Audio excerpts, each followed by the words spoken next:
Ele sai de Jericó e ele está entrando em Jericó. Não existe contradição. A nova Jericó é uma cidade e a velha Jericó é outra cidade. A nova Jericó é aquela que Herodes construiu e a velha foi aquela que Josué derrubou e destruiu lá quando foi entrar na terra prometida. Então Jesus está passando por um local muito importante. Em que época que Jesus está passeando ou passando por Jericó? É a época da festa da semana da Páscoa. Mas não só isso, na sua cronologia, mais importante do que a semana da Páscoa, é a última semana de Jesus. Essa semana, Jesus vai ser preso. Nessa semana, ele vai ser julgado. Nessa semana, ele vai ser condenado e crucificado. Esse é o contexto de Jesus dentro dessa trajetória. Mas Jesus, embora estivesse passando por Jericó, Jericó não era a sua situação final, porque o percurso final de Jesus era Jerusalém, era a semana da Páscoa. O povo está celebrando, porque a lei da época dizia que num raio de 25 quilômetros, todos os varões com mais de 12 anos tinham que ser obrigados a participar dessa festa. Enquanto a multidão seguia Jesus, enquanto aquele povo festejava na semana da Páscoa, existia um homem que estava triste, sem razão para sorrir, no meio da estrada. E aqui começa essa história nesse versículo que nós lemos, aonde esse cego, ele está à beira do caminho. A beira do caminho não é início e nem é o fim, é o meio. Por quê? Porque esse homem parou a sua caminhada. Não parou porque é deficiente, não parou porque alguém o impediu de caminhar, parou porque perdeu a visão. Mas nós sabemos que um cego pode caminhar, sim, mas perder a visão nos tira e vai nos roubar o prazer pela vida. Qual a diferença de você caminhar numa praia? Qual a diferença de você caminhar numa mata? Qual a diferença de você ir para um belo jardim, conhecer, você visitar Paris, a Torre Eiffel, ou qualquer lugar desse mundo se você é cego? Quando você perde a visão, você perde o prazer da caminhada. E é por isso que esse homem está sentado à beira do caminho. E essa palavra é para você que está aqui nessa manhã e você que está em casa. Por quê? Não é cego, mas perdeu a visão. E quando perde a visão, perde a vontade de continuar a caminhada. Parou os estudos, parou os relacionamentos, parou a empresa, parou a caminhada, parou até o andamento com Deus, parou o ministério, parou até a vida espiritual. Está sentado à beira do caminho. Mas eu quero te dizer que logo de Jericó vem Jesus, o Messias. Não tem problema. Você pode parar. Nós somos seres humanos, nós somos falhos. Nós temos o direito de parar, mas nós não podemos perder a visão, porque é a visão, a falta de visão, que para o homem. O versículo vai complementar, dizendo que esse homem é Bartimeu. No livro de Marcos diz o seu nome, no livro de Lucas você não vai achar. Vamos tentar entender, porque quando esse homem está sentado à beira da estrada, ele é cego, ele está pedindo esmola, então ele é um mendigo, e o seu nome é Bartimeu. Olha as características de um homem que não quer mais continuar a sua caminhada. Ele é cego, não tem o porquê de ir para algum lugar. Ele é mendigo, ele não tem para onde ir, e ele é Bartimeu, que na tradução do aramaico significa filho de Timeu. Nem nome esse homem tinha. Não tinha para onde ir, não tinha o porquê de ir e não tinha uma identidade. Literalmente, esse homem está à beira da estrada. Mas a notícia mais espetacular e maravilhosa está vindo. Mas a notícia que mais pode preencher o coração de um homem está chegando. Mas a notícia que bateu nos ouvidos de Bartimeu vai mudar a sua história. Assim como vai mudar a sua história. Assim como já começou a mudar a sua história. Quem está entendendo, glorifica o nome do Senhor, em nome de Jesus. Está lá o homem e quando Bartimeu está no meio da estrada, ele começa a perguntar, quem é esse que está vindo? Tem muita gente sentada à beira do caminho. Tem muita gente que parou a sua trajetória, porque perdeu a visão. A notícia chega, o burburinho chega, e quando ele percebe que alguma coisa diferente está acontecendo, Bartimeu pergunta para a multidão, quem é esse que está trazendo todo esse alvoroço? No versículo 37 do livro de Lucas, os homens vão responder, a multidão responde, Olha a resposta da multidão. Olha a resposta da sociedade. Olha a resposta de todos que estão no local mais privilegiado do que Bartimeu, o cego. Eles respondem, é Jesus o Nazareno. Quando eles respondem que é Jesus o Nazareno, algo acontece entre o céu e a terra, porque a revelação do Senhor vai até o coração de Bartimeu. Bartimeu, ele responde e começa a gritar, porque no momento que Jesus está na sua última semana, no momento que Jesus está na sua reta final, é a última vez que o Salvador está passando por Jericó. Então Bartimeu, ele pensa, é a minha última chance. Mas Bartimeu não sabia que era a sua última chance. Mas sabe o que ele fez? Ele se posicionou, porque inteligente é aquele que faz de todas as suas oportunidades a última oportunidade. Bartimeu fez da sua oportunidade a última. Quando Jesus passa, parece que ele sabe que Jesus está sendo crucificado daqui uns dias, mas ele não sabe. Mas a revelação dos céus veio ao coração daquele que é cego. Por quê? Ele grita, filho de Davi, tem compaixão de mim? Enquanto a multidão diz que é Jesus o Nazareno, o Bartimeu está dizendo, é filho de Davi. É filho do Deus Todo-Poderoso, a revelação do que é messiânico, a revelação não de que era Nazareno, mas que era Messias. Para a multidão, ele é apenas filho de Maria. Para a multidão, ele é apenas um carpinteiro. Para a multidão, ele vem de Nazaré, mas para Bartimeu, ele é filho do Deus Todo-Poderoso. Como que você está enxergando esse Deus que você serve? Como você tem enxergado o Cristo que está passando por você? Porque se você enxergar Ele apenas a nível de história, Ele vai ser apenas um personagem e até fictício para a sua mente. Mas se você viver essa realidade e receber a revelação de Deus, de que Ele é Senhor, de que Ele é Salvador, de que Ele é o Messias, Ele vai mudar a tua história. Ele vai mudar os seus dias. Ele vai te arrancar da beira do caminho. Bartimeu está gritando, e a multidão, quando escuta o grito de Bartimeu, fala, cala a boca desse homem, para de gritar. Ele ignora todos, e a Bíblia diz que ele insiste no seu grito, filho de Davi, tem compaixão de mim. É quando a gente grita, é quando a gente pede socorro, que a sociedade se vira contra nós, porque o sistema falha, porque as pessoas falham. Mas eu conheço um Deus que nunca falhou. E o seu nome é Jesus. Não só Nazareno, mas o Messias. O Salvador. Aquele que vem com um propósito. Não de construir cadeira de madeira, mas construir uma cruz. Esse é Jesus que você serve. Quando Bartimeu, ele está gritando, Jesus está indo para a sua missão mais importante na terra, porque Jesus curou, porque Jesus multiplicou, tudo isso fazia parte da missão de Jesus, mas não era o alvo da missão de Jesus, porque o alvo da missão de Jesus era se entregar à morte para nos dar a vida. Então Jesus está caminhando para Jerusalém, Jesus está caminhando para o Calvário, Jesus está caminhando para a cruz, Jesus está indo para o seu objetivo principal, mas uma alma grita, filho de Davi, tem compaixão de mim. Jesus então é forçado a parar a sua caminhada, porque Jesus não resiste um coração quebrantado. Por maior que fosse a missão de Jesus, não era maior do que um cego necessitado. A missão de Jesus é você. Você é a missão do Messias. Tudo que Ele fez e tudo que Ele faz gira em torno da sua vida. Quem Deus é, gira em torno dEle, mas a sua missão gira em torno de você. Porque você é o alvo de Jesus. Quem está entendendo, glorifica o nome do Senhor. Em nome de Jesus, dá uma salva de palmas, faz barulho aí. Está muito quieto, irmão, em nome de Jesus. Pelo amor de Deus, se continuar quieto assim, eu vou parar de pregar. Ele grita, filho de Davi, tem compaixão de mim. A ele é revelado o que para os outros não foi revelado. Enquanto todos estão vendo Jesus como Nazareno, ele está enxergando como esperança. E quando ele enxerga Jesus como filho de Davi, como esperança, ele prova que até cego pode ter visão. E não só isso, ele prova também que o pior cego é aquele que não quer ver.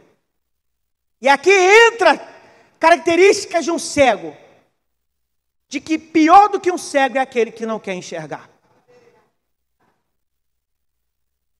A multidão está enxergando uma coisa, mas o cego está enxergando outra. Então, pior do que não consegue ver é quem não tem visão. Está vivendo de forma totalmente desnecessária, porque não está enxergando um palmo na frente. Mas Bartimeu enxergou. Porque pior do que aquele que não enxerga é aquele que não quer enxergar. Eu vou te dar um exemplo sobre isso. A pessoa não entendeu, escuta, presta atenção agora no que eu vou dizer. A pessoa está no fundo do poço. A pessoa não consegue conquistar mais nada. Na igreja, ele diz que é o grande sábio, conhece das escrituras, sabe mais do que os pastores, porque talvez se aprofundou na teologia, mas não consegue ver, porque a Bíblia vai dizer que se conhece a árvore pelos frutos. Na sua mão não tem mais fruto. Mas ele continua criticando. Ele não consegue enxergar quem ele é. Esse é o pior cego. Ele acha que é tão bom, mas não sai do lugar. Ele acha que é tão bom e tão bom, que ele só critica a liderança. Mas quando quer reunir para falar da palavra de Deus, reúne com as ovelhas do seu pastor. Porque tirar onda com a ovelha do pastor dos outros é fácil. Porque tirar onda com a ovelha de quem conquistou as ovelhas é fácil. Não consegue enxergar a cegueira que está, a cegueira espiritual, porque critica tanto a liderança, mas está ali tentando fazer alguma coisa com as ovelhas da sua liderança, porque nem a capacidade de conquistar almas ele tem. Não consegue enxergar quem é, esse é o pior cego. Mas aí, entendendo um pouco mais das escrituras e meditando um pouco sobre essa questão da cegueira, eu percebi, bispo, que existe um cego pior do que esse. Quem quer saber diz amém. Faz barulho em nome de Jesus, irmão. Dá glorifica. Meu Deus. Pior do que aquele que não consegue enxergar, o que não quer enxergar. É aquele sujeito que está assim, ó. Ele tem visão, né? Ele tem os seus olhos, mas ele mesmo tampa. Ele não faz questão de ver. Esse é o pior cego, mas eu descobri um pior do que esse. É aquele que só enxerga a cegueira dos outros. Então, peraí, eu não quero enxergar. Eu não quero. Mas olha aqui, tenta entender, eu vou tentar explicar para você. Eu não quero enxergar. Eu estou aqui, ó. Eu não quero enxergar. Está complicado, peraí. Eu não quero enxergar. Ó, eu não quero enxergar. Ok? Mas eu estou apontando. Bispo, aquele ali não enxerga. Aquele ali também não enxerga. Aí eu fiquei me perguntando, como que eu, sem querer enxergar, enxergo aquele que não consegue enxergar? Não é contraditório? É porque é o segundo tipo de cego, que é pior do que o primeiro. Não consegue ver que não tem frutos nas suas mãos. Não consegue ver que não sai da disciplina. Não consegue ver que quando ele se levanta contra as autoridades, ele é o primeiro a cair, mas não consegue nem se enxergar que está no chão. E aí esse aqui é que vê os outros que não estão enxergando. Não, mas quem não está enxergando é fulano. Quem não está enxergando é o ciclano. Não, peraí, como não? Ele está no chão. Ele não está enxergando o palmo na frente. Mas eu vou além agora, porque eu descobri um outro que é pior do que esses dois. Quem quer saber diz amém. Não senti um amém muito convicto, não. Está com medo de ser você, não, né? Quem quer saber, diz amém. Então agora eu vou falar. Ih, tem um que quer saber mesmo, hein? Vamos lá. Tem um terceiro que é pior de todos os cegos. É o que não quer deixar os outros enxergarem. Ele não enxerga, escuta isso, irmão. O que talvez possa ser você, possa ser eu. Não vamos ser arrogantes o suficiente para apontar o dedo para ninguém. Mensagem não é para fulano, é para você. Eu não quero enxergar. Eu estou apontando para quem não quer enxergar e quando eu percebo que alguém está começando a enxergar, eu vou lá e tampo o olho dele. Esse é o pior de todos. Vou recapitular dentro da minha história. O sujeito acha que é tão bom que não consegue ver que não tem frutos. E aí ele é o primeiro a apontar os que não conseguem enxergar. E quando ele percebe que alguém vai contra ele dizendo, não, peraí, não é bem assim. Ele é pastor, ele é autoridade, é liderança, vamos respeitar. Aí ele começa a minar a pessoa, não, como assim liderança? Aí começa a usar, às vezes, até da própria Bíblia. Sabe tanto que usa, às vezes, a própria Bíblia para contradizer a Bíblia. Mas a própria vida dele não condiz com a Bíblia. Porque eu aprendi essa semana que cristão não é quem lê a Bíblia. Porque lê a Bíblia, o ateu lê, o macumbeiro lê, o maçônico lê, o muçulmano lê, todo mundo lê a Bíblia. O cristão não é que lê, mas é o que pratica. Quem pratica a palavra do Senhor Jesus? Vamos para o final aqui já, nós estamos terminando. Aí mandaram ele gritar, parar de gritar, ele não parou, ele insistiu, Jesus parou. Então Jesus vai até ele e pergunta, uma pergunta que parece contraditória, mas não é. Toda vez que você pensar que a Bíblia é contraditória, tenha certeza que é você que não está entendendo. Aí quando nós lemos esse versículo, a gente fica um pouco confuso, porque Jesus fala assim, o que queres? Ele pergunta para o cego, o que queres? Ele está perguntando para o cego, o que queres? Ora, Talvez você fique pensando assim, que pergunta desnecessária. Se quiser botar o teclado aí agora, pode botar, varão. Que pergunta desnecessária, né? Jesus sabe que Ele é, Jesus é onisciente, Ele sabe de todas as coisas. É verdade, Jesus sabe de todas as coisas, sabe de tudo. Só que há uma diferença entre saber de tudo e respeitar os nossos anseios. Jesus sabe que aquele homem precisa da visão, mas quando Jesus está perguntando o que queres, Jesus está respeitando o anseio daquele homem. Ele, em outras palavras, está dizendo o seguinte: eu sei que você precisa de visão, mas talvez você é um daqueles cegos que não quer enxergar. Eu não vou dar visão para quem não quer enxergar. Eu não vou perder tempo. Eu não vou me desgastar para te dar uma coisa que você não vai usar. O que queres que eu faça? Então aquele cego, que a ele já havia sido dado a revelação de Deus, não perde tempo. E a sua resposta é superficial. Para quem é superficial? Ele fala, quero ver. Mas quando ele diz quero ver, ele não quer ver apenas com seus olhos. Ele quer voltar a ter visão de vida. Porque não adianta enxergar e não ter visão de vida. Ali, a cura foi completa, de ponta a ponta. Não foi só a sua visão física que foi restaurada. E você que está em casa, e você que está ouvindo essa mensagem, talvez você não tenha uma visão física, mas eu creio que o Senhor Jesus pode curar a tua cegueira. Aquele homem está ali, totalmente impossibilitado de receber o impossível. Jesus o alcança, dá a ele o que ele tanto precisa. Ele quero ver. Aí o Senhor fala, então veja, a tua fé te salvou. O que cura tem a ver com fé e com salvação? Aquilo que o homem pediu foi muito mais profundo do que a multidão está escutando. E Jesus dá muito mais do que a visão para ele. Jesus dá um sentido de vida. Porque tem muita gente que está vendo, está enxergando, mas perdeu o sentido da vida. E por isso está sentado à beira do caminho. Jesus não te fez para estar sentado à beira do caminho. Jesus não te fez para parar a tua caminhada no meio da estrada. Jesus não fez filho para parar a caminhada. Jesus fez filho para prosseguir na caminhada. Imediatamente, versículo 43, ele voltou a ver, começou a enxergar. Aí esse versículo, para terminar aqui, já estou terminando, fechando, foi o que mais me impactou. Foi o que mais falou comigo, por incrível que pareça. Quando eu li esse versículo, eu falei, não é o que eu estou lendo, não é possível. Porque a palavra de Deus, ela é viva. Imediatamente a palavra diz, tornou a ver e o seguia. Quando Jesus dá a visão para esse homem, Jesus, na verdade, ele está recuperando a sua visão. Esse homem não é cego de nascença. Ele conhece a vida, ele já conheceu a vida com os seus olhos. Quando Jesus então devolve a sua visão, Jesus está, na verdade, dando a ele uma nova chance de sair da beira do caminho. Porque agora, com a visão, ele pode conhecer Paris. Agora, com a visão, ele pode conhecer os Estados Unidos. Agora, com a visão, ele pode conhecer os jardins da Europa. Agora, com visão, ele pode conhecer as praias do Rio de Janeiro. Quem está com saudade das praias aí, em nome de Jesus? Agora, com a visão, ele pode voltar a sua caminhada, a sua trajetória.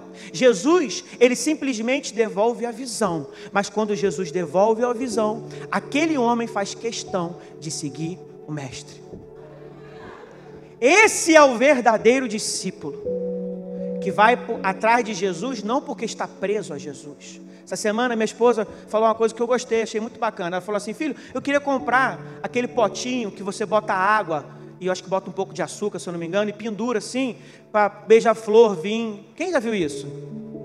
Eu não tenho visto muito isso hoje em dia não, mas eu sei que existe. E o passarinho vem, vai ali, bica e vai embora. Eu gostei, eu achei interessante, porque quando ela falou isso, ela poderia ter falado assim, eu gosto tanto de passarinho, tem como você comprar uma gaiolinha para a gente ter um passarinho dentro de casa? Mas há uma grande diferença. Ela não quer um passarinho para ser dela. Ela não quer um passarinho para estar sobre o domínio dela. O passarinho é dela, o passarinho é de Deus. A felicidade dela é ver o passarinho livre, feliz. Só que é interessante que quando você coloca esse potinho, o passarinho vem. Você pode ter, mas você não precisa aprender para ter. Isso é discípulo. Discípulo não pode ser chantageado para andar contigo. Discípulo não pode ser algemado para andar contigo. Discípulo tem que viver a vida dele, tem que voar se tiver que voar. E para isso, você tem que saber qual o método que você vai usar. Quando aquele homem, Bartimeu, está seguindo Jesus. Eu começo a entender a profundidade dessa palavra quando eu lembro no livro, quando Jesus está com os discípulos estão dizendo, porque Jesus foi muito duro na palavra, os homens estão saindo, cada um está indo para o teu canto, estava esvaziando a plateia. E os discípulos começam a dizer: ô Senhor, o povo está indo embora, o show não deu muito certo não. Mas Jesus não está preocupado, porque para ele não era show, era uma missão. A sua palavra era importante e necessária naquele momento. Era dura, por isso que as pessoas estavam indo embora. Mas os discípulos, que eram amigos, ficaram até sem jeito de ter que ir. Mas quando Jesus pergunta para eles: e vocês? Olha a resposta de Pedro. Pedro era o mais inconsequente. Pedro era o que falava sem pensar. Pedro que fazia as coisas agia sem pensar. Mas olha a palavra que Pedro responde: Senhor, para onde iremos? Em outras palavras, eu não estou preso ao Senhor, eu não estou algemado no Senhor, eu não estou dentro de uma gaiola. Mas Senhor, para onde iremos? Se só Tu tens as palavras de vida eterna. Não adianta. É só Ele, por Ele, para Ele, tudo é dele. Você não segue a Jesus por causa da sua religião, você segue a Jesus porque você é um verdadeiro discípulo. Você tropeça, você cai, você erra, você comete erros que às vezes você acaba terminando na beira da estrada. Mas ainda assim o Senhor não se aproveita da sua fragilidade, porque Ele vai te dar o milagre que você tanto espera. E aí você vai se sentir constrangido de não seguir o Mestre. Porque o amor que Deus tem por você é muito maior do que você tem por Ele. Bartimeu poderia ter ido para Atenas, o antro da filosofia. Bartimeu poderia ter ido para Roma, o centro do poder político. Tantos lugares que Bartimeu poderia ir, mas não. Para o lugar que ele foi para Jerusalém. A coisa mais linda nessa passagem, sabe o que é? Eu vou te explicar. Jesus está na sua última semana e Jesus está indo para a cruz. A proposta de Cristo. Porque Ele diz: eu vim para dar vida, não é isso? Vida em abundância. A proposta de Jesus foi tão forte e tão poderosa. Presta atenção aqui. A proposta de Jesus foi tão profunda e tão profunda, que Jesus está indo para a cruz e a gente está indo atrás dele. Jesus não está indo para o estrelato. Jesus não está indo para Broadway. Jesus não está indo para os shows. Não. Jesus está indo para o Calvário, para a cruz, para a dor e para a morte. Mas Jesus está indo, e a proposta é tão boa que nós estamos indo atrás dele. Porque o que Ele faz em nós é transformador, é revolucionário. Então mesmo indo para a morte, a gente vai feliz. Somos os escravos mais felizes dessa terra. Somos os únicos escravos que somos mais livres do que os que não são escravos. Deus veio para te libertar da tua incredulidade, te libertar da tua tristeza, te libertar do caminho errado, te libertar do arrependimento, da dor do arrependimento, te libertar do peso da consciência. Deixa para trás o que ficou e vamos para frente seguir Jesus.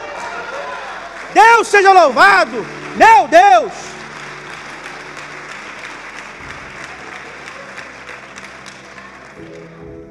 E eu fecho com uma frase de um pastor muito respeitado, pastor Hernandes. Ele diz o seguinte: se nós nos colocarmos no lugar do cego de Jericó, porque em algum momento da sua vida você ficou cego, talvez esse momento seja agora. Ele tem uma frase que resume toda essa história. Ele diz o seguinte: nós temos duas propostas. Quando Jesus passa, e nessa manhã Ele está passando aqui no nosso meio, e na sua casa também, nós temos duas propostas: ou clamamos pelo seu nome, ou perdemos a oportunidade. Quem vai clamar pelo nome de Jesus aí? Assim, eu não perco essa oportunidade. Então vamos ficar de pé em nome de Jesus.